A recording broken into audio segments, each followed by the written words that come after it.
Okay, now that we've created a brand new Excel workbook, this is the screen that we are presented with. And everything you see within this screen is called the Excel interface.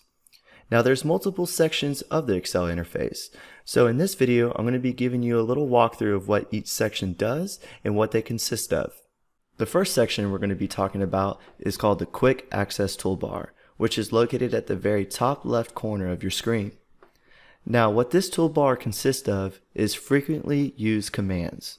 And by default, we have autosave, save, undo, redo, and touch and mouse mode. Touch and mouse mode is actually really useful if you're working in Excel like on a tablet, because since the screen is smaller and using your fingers, sometimes it's hard to click all these commands that are very condensed together. So if we activate the touch mode, you can see how the commands are a lot more spread apart and it's just a little cleaner style. Now since we're working on a PC, I'm going to go back to mouse mode. Next, we're going to be talking about the Excel ribbon, which is located at the top of your screen and extends all the way across. Now within this ribbon are many different tabs, some that you may not see, such as the Developer tab and the Power Pivot tab, because we haven't activated them yet, but we'll get there later in the course. And within the tabs are command groups, and they are separated by these little lines. So you have the clipboard group, font group, alignment group, and so on. And within these groups are the command buttons for that group.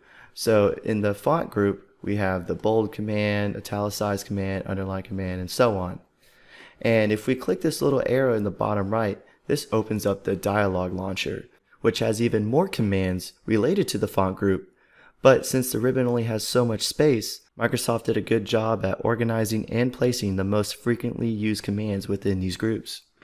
And now next we're going to be talking about the formula bar, which is located between your ribbon and the cells of the worksheet.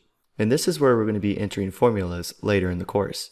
And right to the left of it is called the name box, which shows the name of the active cell that you have selected. So right now it shows A1 because we've selected A1.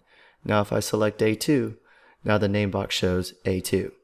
Now there's just one more quick tip I wanted to share with you, is that the ribbon can take up quite a bit of space. So if you double click on one of the tabs, it will minimize the ribbon. And this could actually happen to you accidentally. You're like, whoa, where did my ribbon go? All you have to do is just double click the tab and it's back to normal.